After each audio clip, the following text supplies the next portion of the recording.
Welcome to BofC Live, the daily video and podcast series of Business of Cannabis. BofC Live highlights the company's brands, people, and trends driving the global cannabis sector. Find out all that we do at businessofcannabis.com. Coming up on this BofC Live, we connect with Terry Booth. He's the CEO of Audacious, and Anthony Bendana. He is the founder of LOOS. Recently, Audacious acquired LOOS. We wanted to connect with both of them to talk about that deal.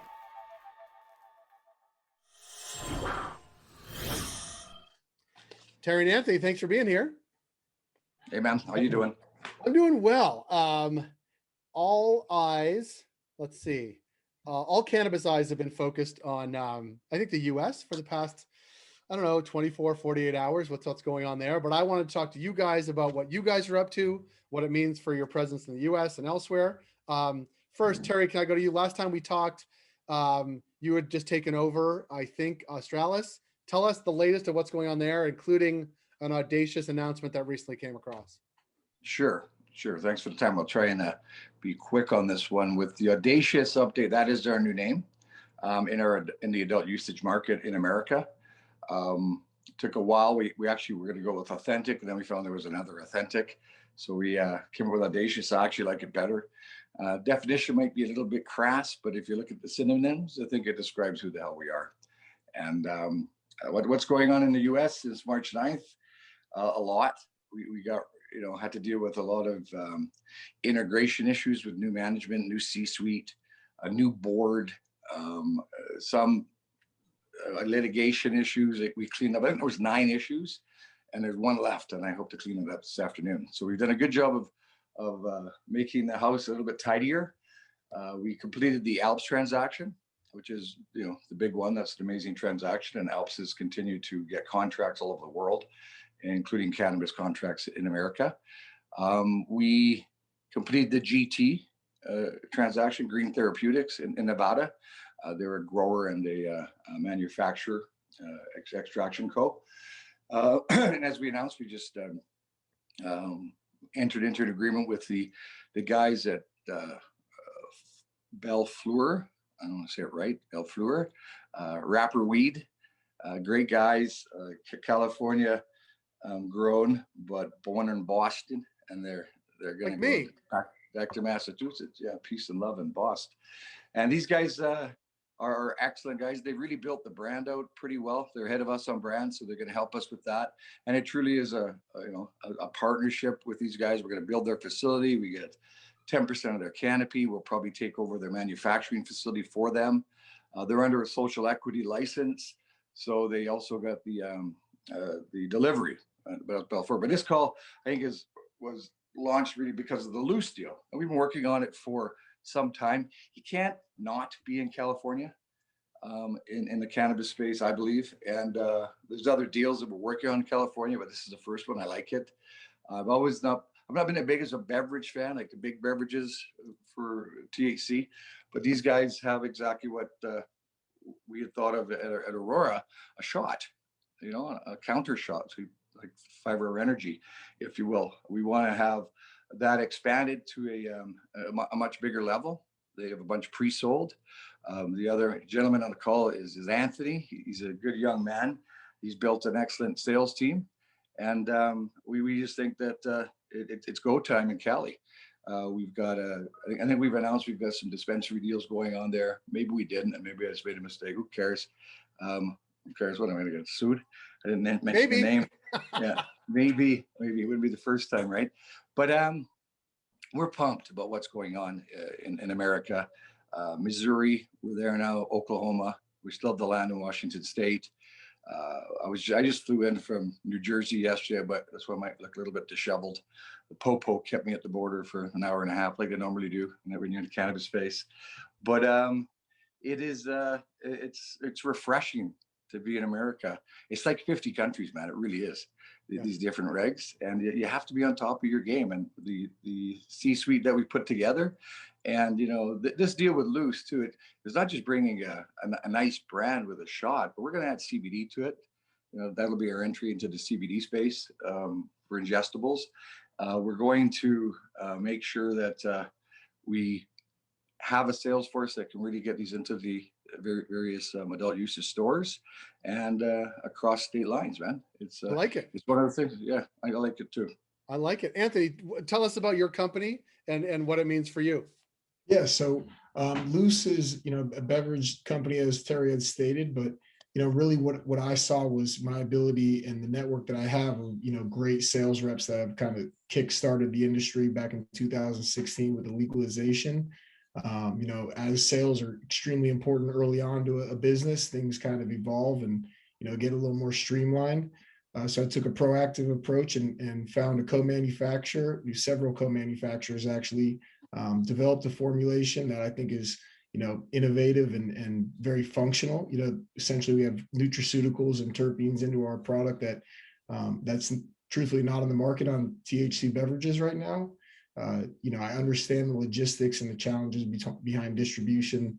So that's why we went with the shot form. We think it's extremely, easy to ship, easy to keep on your storage, and it's still resonating with the users that are coming into the dispensary 5 or 6 times, a month. And that's really the target market we want to win, because we know that they'll bring in the new consumers and advise our brand and our products.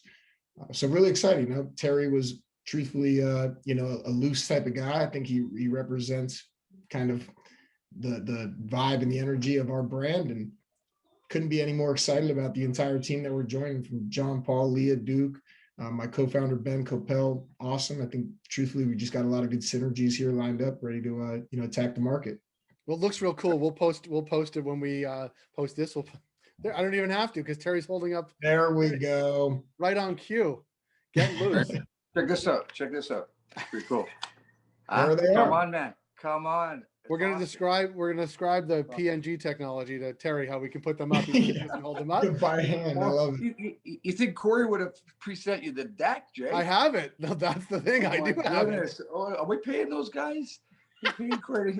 Oh, anyway, he's not only just about the shot. He's going to run our sales in Western United States. We're going to get him busy, get him building a big sales team to also get our flower out and our carts out. We got a cart deal going on right now in Cali as well. I'm supposed to say that, but we do lots of great stuff happening on the West Coast, and preparing our people for the East Coast, which is where most of my time is being spent, is on these deals in the East.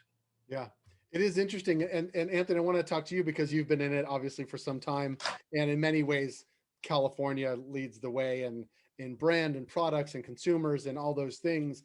What do you think from your perspective, the rest of the country, especially the East Coast, will be learning from the sort of California experiment and experience? And what do you hope to sort of inform in that regard, sort of bring your experience to that? I couldn't touch so much on how I predict the East Coast just based off of the licensing situation. I went and launched a product in Nevada, made it a number 2 seller within 50 days. So I feel the sales ability is there, but understanding the needs that each, state, it really is 50 different countries, right? Nevada is very much so vertically integrated. People are almost trading shelf space for shelf space between brands and products. California, more or less, I think, has the biomass that you can get at a very cheap, affordable price. So that kind of, gives you the opportunity to be more creative, trying to create products. I think the East Coast is going to be more indoor growing. So there's going to be a little bit more of a challenge of having that bulk, that bulk flower that we have here in California, that outdoor, you can get the price pretty low. But I would anticipate the West Coast brands making a pretty strong, push for trying to get out to the East Coast, even though I do feel pretty confident in my statement. I think this is going to be a hyper local industry, right? Kind of craft beerish. People want to support local, local employees, local brands, but nonetheless, California obviously has the experience and, technology. I think they're ahead of the curve, but nonetheless, I think it's going to be hopefully equal playing field, as long as, the opportunities are presented to everybody across the industry. Yeah. We'll figure all that out. We've got lobbyists working there now. I think we hired 3 lobbyists already, Jay, in New York, just to see if we can tweak regulations a little bit over towards, the higher tech side, the higher quality side, and of course this vertical side that Anthony mentioned, it's a little difficult right now if you don't have a medical license in New York because they've got the verticals. That said, look out, there's some smart people coming into your state and into New Jersey and into Pennsylvania, of course, Massachusetts. So it is 50 countries, but we got to do our work before final drafts are written of regs. And if we can have an impact, and I think we can, then we should have a nice place to operate. I like that. I think you spilled lots of beans. I love it. That's our favorite thing to have on Business of Cannabis. And I want to ask Terry, I want to sort of close it off here, is that yes, of course, you were just talking about spending time in New Jersey, talking about New York, you mentioned Massachusetts and Connecticut and Pennsylvania. Like, of course, those are part of 50 different states. But unlike the West Coast, like people move from state to state on a daily basis. They share media markets, they share spheres of influence. People, cross the borders on a daily basis, sometimes 2 or 3 times. Like, does that create sort of added excitement about launching brands and companies in those spaces? Because it is, of course, 6 different states, but 3 real markets. Like, is that well, 100 million people in a little area? It's 3 times the size of Canada, right? Pennsylvania, New Jersey, and New York alone is 80 million people. It's crazy. And yeah, you're right. It's connected by a bridge. Right, and the houses don't stop. It is definitely sort of a one world. And you know what? I think that the regulations will be very similar. New Jersey and New York. I think they're copycat states as well. Both Democratic states. New mayor coming in. It'll be interesting to see which flavor you want. If you're not going to be able to vertically integrate, we're figuring that out. We think we know. I'm not going to tell you because I think we've done a lot of work. The one thing you're not going to tell us. Because the competition might figure it out too. And it is a competitive space. And there are brothers too and sisters, but absolutely huge. If you think about Cali, it's a big market. I said before, you can't not be in it. But there was just a Boston Cali on a $1.5 billion cannabis grow. You don't have that on the East Coast, man. The East Coast are getting a weed from that grow. And from Oregon and from British Columbia, Canada, the good old BC, but it's still, that's what is feeding the need. So on the cultivation side of things, I think it's an amazing opportunity, although I've said many times, I don't want to do an Aurora 2.0, but if we can get our spot of canopy in the facilities that we build, and we can piggyback onto licensing and get our own and do some acquisitions in the manufacturing and the retail space, we're going to be cooking on the East Coast, man. I feel like you've said enough, and we'll all probably get calls from lawyers immediately after this airs. But Terry and Anthony, thanks so much for your time. We always enjoy talking to you, Terry, and nice to have you on, Anthony. And we'll connect with you guys down the road. Good luck, and we'll see you guys soon. Thanks, Jay.